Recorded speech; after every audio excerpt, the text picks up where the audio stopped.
Hello, আসসালামু আলাইকুম। আজকে আমি কথা বলবো যে মানুষের শরীরে সবচেয়ে বেশি প্রয়োজন কোনটি। ঠিক আছে, আমাদের শরীরে সবচেয়ে এনার্জি আসে সবচেয়ে কোন জিনিসটা থেকে। ঠিক আছে, আমাদের সবচেয়ে শরীরের তিনটা জিনিস আমরা শরীরে ইনটেক করি, সেটা হচ্ছে খাবার, পানি এবং অক্সিজেন। ঠিক আছে, আমাদের কোনটা বেশি গুরুত্বপূর্ণ, আমাদের শরীরের এনার্জি আসে কোনটার থেকে বেশি। ঠিক আছে, এখন কোনটা বেশি গুরুত্বপূর্ণ, যেরকম ধরেন যে আপনারা জানেন না যে আমাদের মূলত শরীরের এনার্জি আসে কিন্তু খাবার থেকে না। ঠিক আছে, আমরা তো এনার্জি চলে গেলেই খাবার খাই।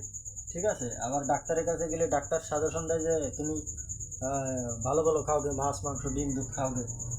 ঠিক আছে, এখন আছে যে এনার্জি চলে গেলে তারা তো সাজেশন করে মাছ মাংস ডিম দুধ খাওগে। ঠিক আছে, তাহলে শরীরে এনার্জি আসবে না। ঠিক আছে, এখন বিষয় আছে যে আমি তো তাদের বিরুদ্ধে। এখন আমি তো বলতে চাচ্ছি যে আমাদের শরীরে তো মূলত এনার্জি আসে তো কিন্তু খাবার থেকে না। ঠিক আছে, আমাদের মূলত শরীরের এনার্জি আসে যে অক্সিজেন থেকে। হ্যাঁ, কারণ অক্সিজেন তারা রিকমেন্ড করবে না, কারণ এটা তো ফ্রি। ফ্রি জিনিস তারা কোনোদিন সাজেশন দেয় না, তারা খাঁটি বলে না, কারণ ফ্রি জিনিস তারা কোনোদিন প্রেসক্রিপশন করে না। আজকে অক্সিজেন যদি মনে করেন যে কোনো ফার্মেসিতে কিনতে পাওয়া যেত, কোনো দোকানে কিনতে পাওয়া যেত যে স্কোয়ারের 1 কেজি অক্সিজেন 1000 টাকা। ঠিক আছে, 1 মাস মেয়াদ। হ্যাঁ, এই বেক্সিমকোর ভালো অক্সিজেন আছে, এগুলো যদি দোকানে পাওয়া যেত তারা, তখন আপনি যদি এনার্জি লস হয়েছে আপনি ওদের কাছে গেলে আপনার এই অক্সিজেন রিকমেন্ড করতো, যদি বাজারে কিনতে পাওয়া যেত। ঠিক আছে, কিন্তু ওরা ফ্রি জিনিস রিকমেন্ড করে না, ওরা জানে না যে আমাদের মূলত শরীরের এনার্জি আসে কিন্তু খাবার থেকে না, পানি থেকে না। ঠিক আছে, আসে খাবার থেকে পানি থেকে আসে, কিন্তু মূলত আমাদের শরীরে এনার্জি দেয় 90% এনার্জি আসে, 80% এনার্জি আসে হচ্ছে আমাদের অক্সিজেন থেকে। ঠিক আছে, তাহলে আমাদের শরীরের জন্য অক্সিজেন কত বড় গুরুত্বপূর্ণ। ঠিক আছে, তাহলে দেখেন আপনি খাবার না খেয়ে 70 থেকে 80 দিন আপনি বেঁচে থাকতে পারবেন। ঠিক আছে, এরও বেশি বেঁচে থাকতে পারবেন। আমি একটা খবরে দেখেছিলাম যে একজন ফিলিস্তিনির লোককে ইসরায়েলরা আটকায় দিয়ে দিয়েছে, 80 দিন কিছু খায় না, কোনো খাবার খায় না, পানি পানি ছাড়া আর কিছু খায় না। ঠিক আছে, তা 80 দিন, 70 দিন 80 দিন সে বেঁচেছিল। এখন পরবর্তীতে আপনি পানি না খেয়ে 7 থেকে 8 দিন বা এর এদিক ওদিক হতে পারে, আমি একটা উদাহরণ দিচ্ছি, 7 থেকে 8 দিন আপনি বেঁচে থাকতে পারবেন, কিন্তু আপনি অক্সিজেন ছাড়া কতক্ষণ বেঁচে থাকতে পারবেন? আপনি কি মনে করেন যে আপনি অক্সিজেন ছাড়া কতক্ষণ বেঁচে থাকতে পারবেন? 2 মিনিট, 3 মিনিট, 5 মিনিট? ঠিক আছে, কতক্ষণ বেঁচে থাকতে পারবেন? 5 মিনিট উপরে আপনি বাঁচতে পারবেন না, এত বড় গুরুত্বপূর্ণ অক্সিজেন। ঠিক আছে, তা আমি এটাই বলতে চাচ্ছি যে যারা, যাদের শরীরে এনার্জি লস, ঠিক আছে, এনার্জি আছে তো আপনি সুস্থ, এনার্জি লস আসছে মানে আপনি টুডে টুমোরো অসুস্থ হবেন। আবার আপনার এনার্জি ফিরে আসতেছে মানে আপনি সুস্থ হতে যাচ্ছেন। ঠিক আছে, আবার এনার্জি আছে শরীরে তাহলে আপনি সুস্থ। তা মূলত আমাদের শরীরের অক্সিজেন থেকে আমাদের মূলত আমাদের মূল মূল খাবার আছে। ঠিক আছে, এই অক্সিজেন। ঠিক আছে, তারপরে আছে পানি।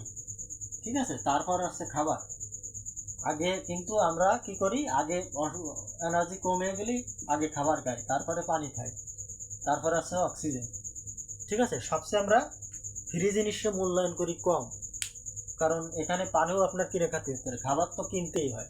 আবার অক্সিজেন কিন্তু ফ্রি, আল্লাহ আমাদের ফ্রি দিয়েছে, কিন্তু আমরা অক্সিজেন মূল্য দিই কম, কারণ ফ্রি জিনিসটা আমরা দাম দিতে চাই না। ঠিক আছে, আর ফ্রি জিনিসটা মেডিকেল সায়েন্সের ডক্টরের মূল্য দেয় না, তারা কোনো প্রেসক্রাইব করে না।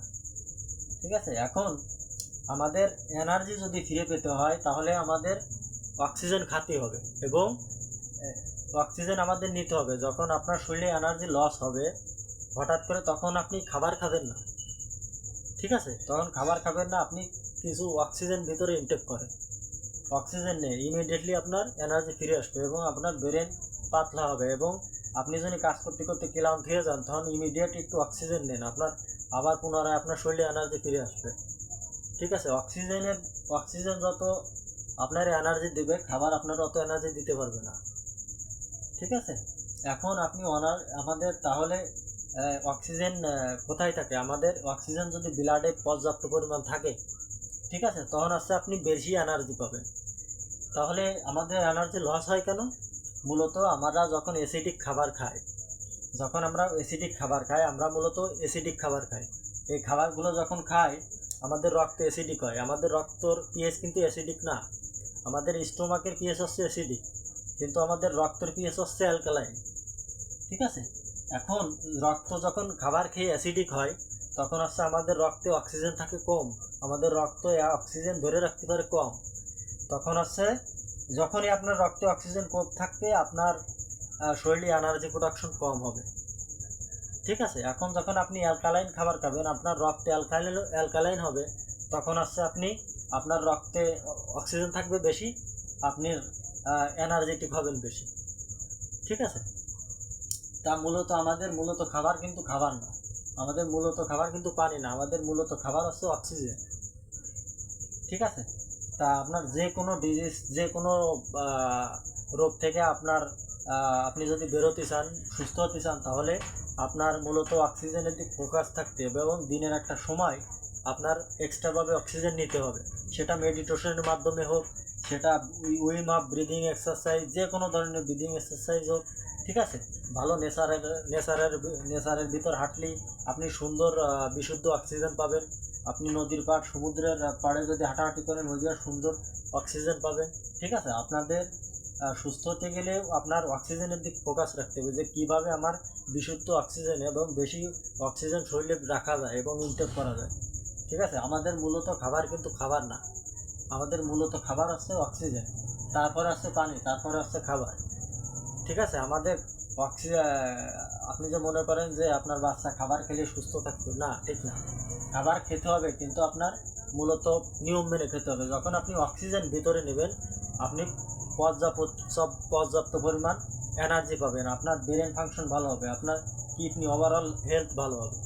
ঠিক আছে, আপনার সব কিছু ভালো হবে যখন আপনার রক্তে পর্যাপ্ত অক্সিজেন থাকবে। ঠিক আছে, কারণ অক্সিজেন হচ্ছে বেশি গুরুত্বপূর্ণ। ঠিক আছে, আমাদের অক্সিজেন থাকা গুরুত্বপূর্ণ। আমাদের নাইট্রিক অক্সাইড তৈরি করতে হবে। ঠিক আছে, জাস্ট আপনার রক্তটাকে অ্যালকালাইন করুন এবং আপনার পর্যাপ্ত রক্তে অক্সিজেন থাকবে, আপনি একটা সমাজে সুস্থ হবেন। ঠিক আছে, আমাদের মূল খাবার হচ্ছে যে অক্সিজেন।